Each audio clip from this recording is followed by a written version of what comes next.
सभी भक्तों का मंगल हो। सादर जय श्रीमन नारायण, हर हर महादेव। आज मैं आप लोगों को बताने वाला हूं कि कलयुग में होगा क्या। कलयुग जो है युग, 4 युग में चौथे पैदान पर एक कलयुग है। तो मैं बताऊं आपको कि सतयुग का आयु कितना था। सतयुग का आयु 17,28,000 वर्ष सतयुग का आयु था। त्रेता का आयु कितना है? 12,96,000 त्रेता का आयु था। और द्वापर का आयु जो है 8,64,000 वर्ष था। और कलयुग का आयु 4,32,000 वर्ष है। तो इस चारों युग का अलग अलग शास्त्रों में अलग अलग वर्णन किया गया है कि कलयुग में क्या हुआ, सतयुग में क्या हुआ, द्वापर में क्या हुआ और त्रेता में क्या हुआ।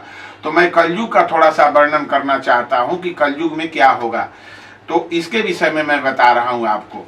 कलयुग में लोगों की उम्र घटते जाएगी। कलयुग में मनुष्य का आयु कितना था? सतयुग में 1,00,000 वर्ष। सतयुग में मनुष्य का आयु 1,00,000 वर्ष था। वो 21 हाथ के हुआ करते थे सतयुग में मनुष्य। तो सतयुग में मनुष्य 1,00,000 वर्ष जिंदा रहते थे। और त्रेता में, तो त्रेता में 1,00,000 में कई जीरो लगता है, तो 1,00,000 में 1 जीरो घटा दीजिए, यानी कि मतलब त्रेता में मनुष्य का आयु जो है 10,000 वर्ष था। और मनुष्य कितने हाथ के होते थे? लंबे 14 हाथ के होते थे। लेकिन द्वापर का आयु मैं आपको बताया 8,64,000 वर्ष। लेकिन मनुष्य का आयु कितना है? अब 10,000 में 1 जीरो कम कर दीजिए तो 1,000 वर्ष। मतलब द्वापर में मनुष्य का आयु 1,000 वर्ष था। और वो कितने लंबे होते थे? तो 7 हाथ लंबे हुआ करते थे। और कलयुग का आयु कितना है? 4,32,000 वर्ष। तो 4,32,000, तो कलयुग में मनुष्य का आयु कितना है? तो 1,000 में 1 जीरो कम कर दीजिए तो 100 वर्ष। पहला चरण में 100 वर्ष। पहला चरण मतलब 4,32,000 वर्ष कलयुग का आयु है। उसमें पहला चरण चल रहा है। पहला चरण में लगभग 5,200 वर्ष कलयुग बीत चुका है। 5,200 वर्ष। अभी 4,32,000 वर्ष इसका आयु है।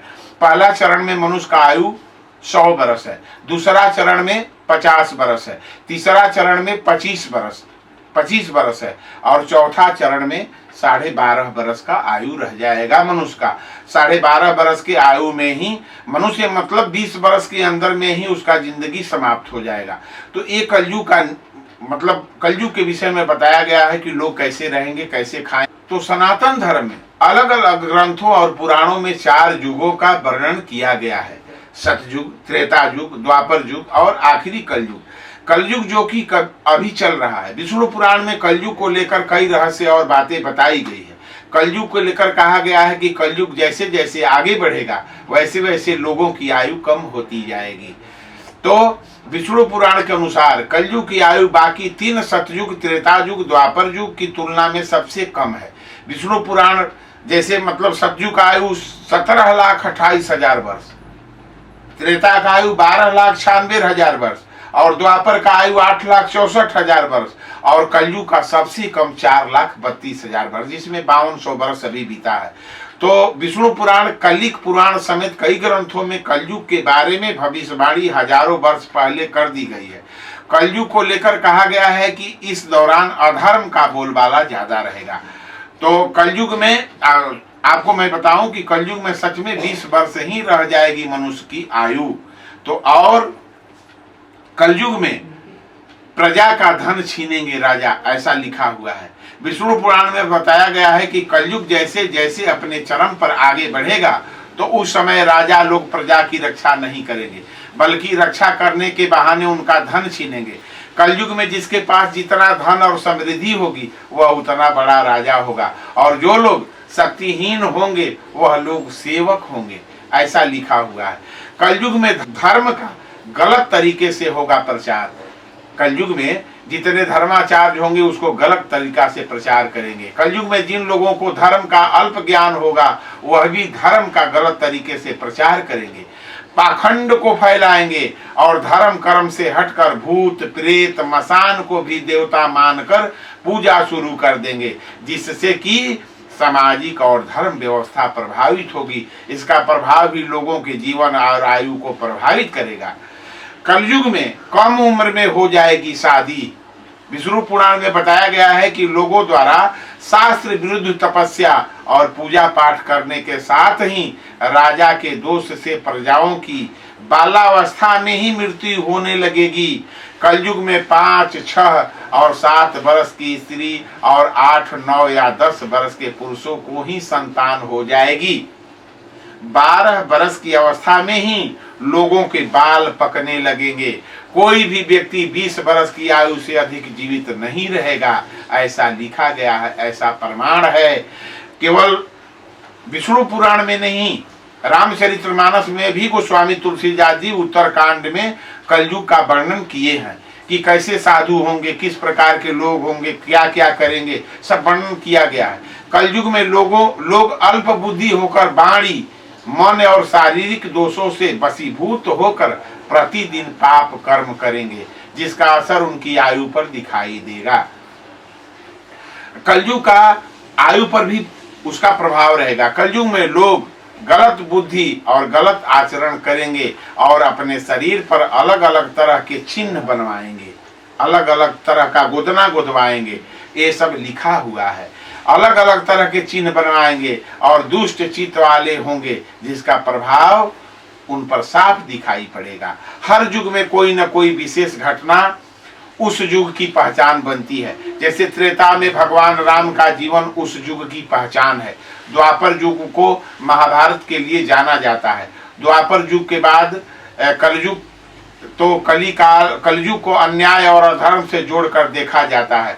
विष्णु पुराण, महाभारत और अन्य पौराणिक कहानियों में कलयुग को कलिकाल कहते हैं। जब पृथ्वी से धर्म का अंत होकर लोग मानवता, दया और सहानुभूति जैसे मानवीय गुण भूल जाएंगे, तो इसे कलियुग का चरम सीमा माना जाएगा। विष्णु पुराण में कलयुग से जुड़ी कई भविष्यवाणियां की गई हैं। कलयुग की ये भविष्यवाणियां ऐसा ही है जो पूरी दुनिया में हाहाकार मचा रहेगा। विष्णु पुराण के भविष्यवाणी के अनुसार 12 वर्ष की आयु में ही मनुष्य के बाल पकने यानी सफेद होने लग जाएंगे। लोग 20 वर्ष की आयु तक आते आते कई तरह की बीमारियों से घिर जाएंगे। इस कारण उनकी उम्र आते आते कई तरह की बीमारियों से घिरेंगे। इस कारण उनकी उम्र 20 वर्ष से आगे नहीं बढ़ेगी और अल्पकाल में ही उनकी मृत्यु हो जाएगी। विष्णु पुराण की भविष्यवाणी के अनुसार कलयुग जब चरम पर होगा, तब इंसानों की औसत लंबाई बहुत कम हो जाएगी। अभी मनुष्य की औसत लंबाई 5.5 फीट से 6 फीट के बीच तक है, लेकिन कलयुग में यह घटकर केवल 4 इंच रह जाएगी। जैसे जैसे कलयुग अपने अंत की ओर बढ़ेगा, मनुष्य की लंबाई और भी घटती जाएगी। तो कलयुग में ऐसा होगा। ऐसे तो शास्त्र धर्म बता रहा है कि कलयुग में कोई साधु संत नहीं रह जाएंगे, सब ढोंगी पाखंडी हो जाएंगे। दुनिया में देखिए कैसे कैसे लोग क्या क्या कर रहे हैं। मैंने अनेकों वीडियो डाल करके, बहुत वीडियो डालता हूं, बहुत लोग उसको पसंद नहीं करते, लाइक नहीं करते, लेकिन पति पत्नी के झगड़ा पर जब मैं वीडियो डालता हूं तो उसको देखने वाले लाखों लोग हो जाते हैं। क्योंकि हमारे इस पृथ्वी पर पति पत्नी का जो समस्या है घर घर में है। पति से पत्नी को नहीं बनता, पत्नी को पति से नहीं बनता, ये समस्या है। आज फैशन का युग हो गया है। फैशन के युग में पहले के लोग शादी करते थे तो 7 वचन अग्नि के साक्षी मानकर 7 वचन पति देता था और 5 वचन पत्नी देती थी। लेकिन आजकल कैसे कैसे शादी हो रहे हैं, ये सब लिखा हुआ है। और मैं आपको बताऊं कि ये 4 आश्रम है। 4 आश्रम, ब्रह्मचर्य आश्रम, गृहस्थ आश्रम, वानप्रस्थ आश्रम, संन्यास आश्रम। चौथा आश्रम संन्यास आश्रम है। ब्रह्मचर्य आश्रम का नियम है कि 25 वर्ष का अवस्था, कलयुग में 100 वर्ष का आयु बताया गया है, तो केवल कलयुग में ब्रह्मचर्य आश्रम का नियम है कि मनुष्य जो 25 वर्ष केवल विद्या ग्रहण करने का ये जो आयु है, ब्रह्मचर्य आश्रम ये पहला आश्रम है। दूसरा आश्रम, तो कुछ मैं आश्रम का नियम आप लोगों को बता रहा हूं जो कि आश्रम के नियम है, और चारों आश्रम में मनुष्य को धीरे धीरे प्रवेश करना चाहिए। तो चारों आश्रम का नियम क्या है इसके विषय में मैं बता रहा हूं।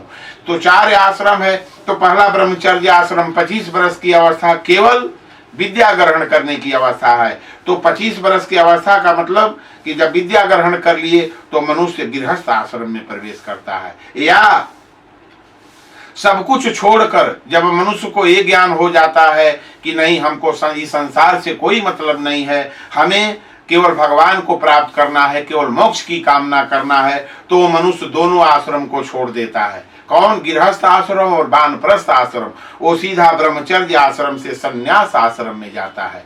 और सन्यास आश्रम में सन्यासी का मतलब होता है कि सन्यासी कैसे बनाए जाते हैं, तो सन्यासी के अपने हाथों से पिंडदान दे दिया जाता है, 10 गात्र एकादशाह, और सारा पिंडदान करके सन्यासी को सम्यक त्याग करा दिया जाता है। मतलब मरा हुआ आदमी। सन्यासी मतलब जो सन्यासी है, जो त्रिदंड धारण करता है, वो सन्यासी को सम्यक त्याग करा करके केवल मोक्ष की कामना करने के लिए चौथे आश्रम में प्रवेश कराया जाता है।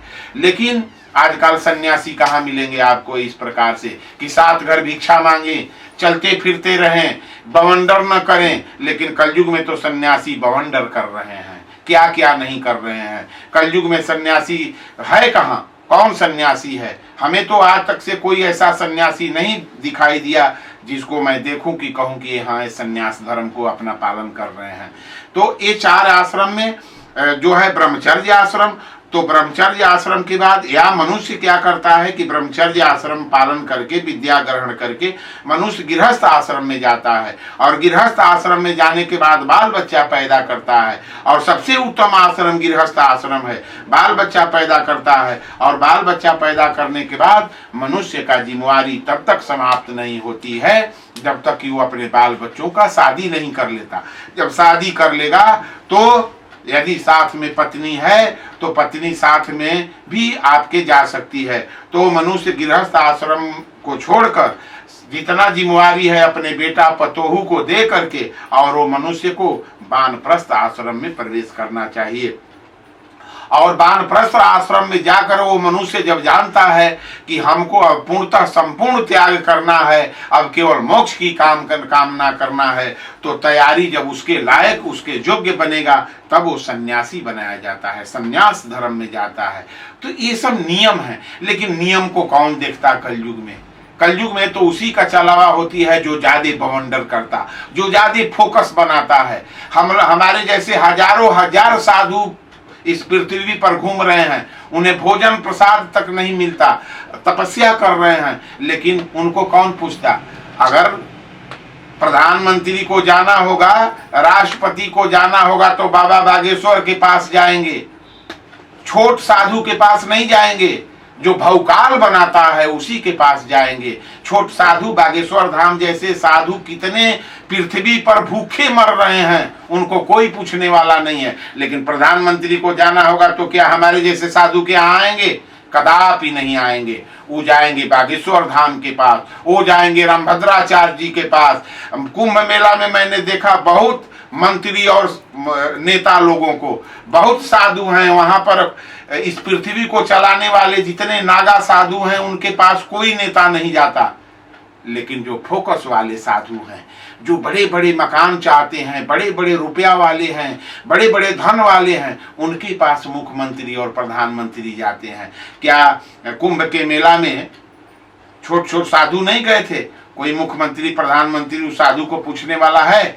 लेकिन जो इस कलयुग में, इस कली काल में जो बवंडर करेगा, जो फोकस बनाएगा, जो संसार को चकमा देगा, उसी का आज पूछ होगा। तो सभी भक्तों का मंगल हो। सादर जय श्रीमन नारायण। हर हर